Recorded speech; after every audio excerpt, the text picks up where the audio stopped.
السلام علیکم ګرانو دوستانو. نن به زه تاسو ته د کرکټ په هکله باندې یو څو تازه او ډیر مهم خبرونه درکړم چې خاص کر زه به تاسو ته د ګوربز په هکله باندې ووایم چې کیدای شي دغه کال ته پاکستان سوپر لیګ کې رحمان الله ګوربز هم واخیستل سي. بل به زه تاسو ته د ایشیا کپ په هکله باندې یو نوی خبر راغلی ده د پاکستان نه، هغه به هم زه تاسو ته ووایم. او د افغانستان او د زیمبابوې چې کومه دویمه شره وریځه لوبه ترسره کیدونکې ده د دغه په هکله به هم زه تاسو ته معلومات درکړم. نو راځم ډایرکټ دغه خبرونه شروع کوم. اول خو به زه تاسو ته ووایم چې نن د هندوستان او د انګلند څلورمه شره وریځه لوبه ترسره سوله. ډېره په زړه پورې لوبه ترسره سوله او دغه لوبه کې هندوستان اول بیټنګ ترسره کړ. 106 اتیا رنزه ټارګټ یې انګلند ته ورکړی و. انګلند بیا ونه څه کولی چې دغه ټارګټ پوره کړي، یعنې 108 پورې دغه رنزونه ورسول او همدغسې ټول اوډونه بیا ختم سول. هندوستان په 8 رنزو باندې دغه مهمه لوبه د خپل ټیم لپاره ګټلې ده. زه به تاسو ته ووایم چې دغه څلورمه لوبه وله 2 لوبې انګلند ګټلې دي او همدغسې 2 لوبې هندوستان ګټلې دي. هغه 5مه لوبه چې هر یو ټیم وګټي نو دغه شره وریځه سیریز به هم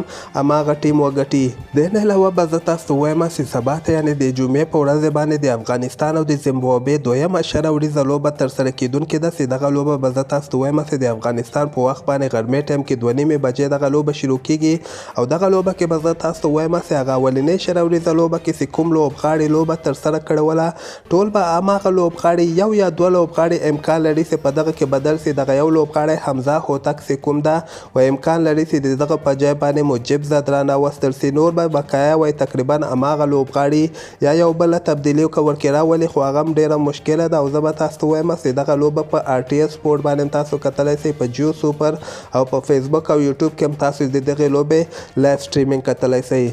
د نه علاوه به زه تاسو ته ووایم چې پاکستان دغه خبر ورکړی ده چې ایشیا کپ چې کوم ده دغه کال ته ډېره مشکله ده چې ایشیا کپ ترسره سي، ځکه وایي موږ جون میاشتې کې پاکستان سوپر لیګ بقایي لوبې چې کومې دي هغه ترسره کوو او هندوستان هم ټیسټ لوبه چې کومه نیوزیلند سره دوی فاینل لوبه ترسره کوي هغه کې لوبېږي. نو دغلته ما داسې وایي موږ وایي داسې واورېده چې هندوستان دویمه لوبډله هلته لیږي، یعنې بي ټیم لیږي، خو د دغه په هکله باندې هندوستان موږ سره هېڅ کوم قسمه تماس نه ده نیولی، نه موږ ورنه خبر کړي وو، ځکه وایي موږ د پاکستان سوپر لیګ دغه بقایي لوبې هم اعلان کړی دي چې دغه به جون میاشتې کې ترسره کیږي. نو د پاکستان سوپر لیګ چې بقایي لوبې جون میاشتې کې ترسره کیږي نو د دې دغه مطلب ده چې پاکستان په ایشیا کپ کې نه غواړي چې لوبه ترسره کړي. دوی دا خبر هم کړی ده چې ایشیا کپ چې کوم د کال 2022 کې به ترسره کیږي او دغه به سریلانکا کې ترسره کیږي او کال 2023 کې چې کوم ایشیا کپ ترسره کیدونکی ده هغه به وایي په پاکستان کې ترسره کیږي. دوی دغه خبر هم کړی ده چې موږ غواړو هندوستان سره ښه تعلقات جوړ کو، ځکه موږ غواړو چې هندوستان د موږ ملک یعنې پاکستان ته راسي او دغې سره به د کرکټ مینوالو ته یو ډېر ښه پیغام به موږ ورکو او دغې سره به د موږ سیاسي حالت هم د دواړو ملکونو ښه سي.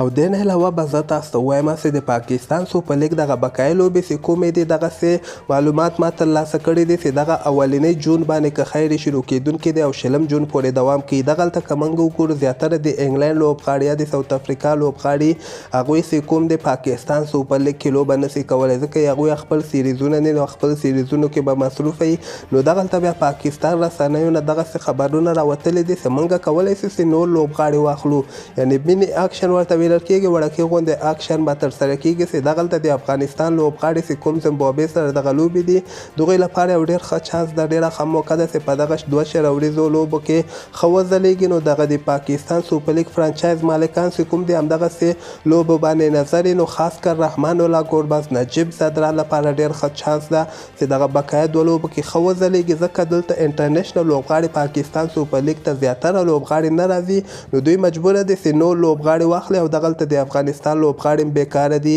او دوی دا خبره هم ورکړې ده چې پاکستان سوپر لیګ ته چې کوم د رشید خان هم منلی ده، قیس احمد، مجیب زدران او محمد نبي دوی بیا منلی ده چې موږ به جون میاشتې ته دوباره پاکستان ته درځو، اول ته به په پاکستان سوپر لیګ کې لوبې ترسره کوو. نو همدغسې تازه خبرو لپاره تاسو دغه چینل هم در سره سبسکرایب کولی شئ.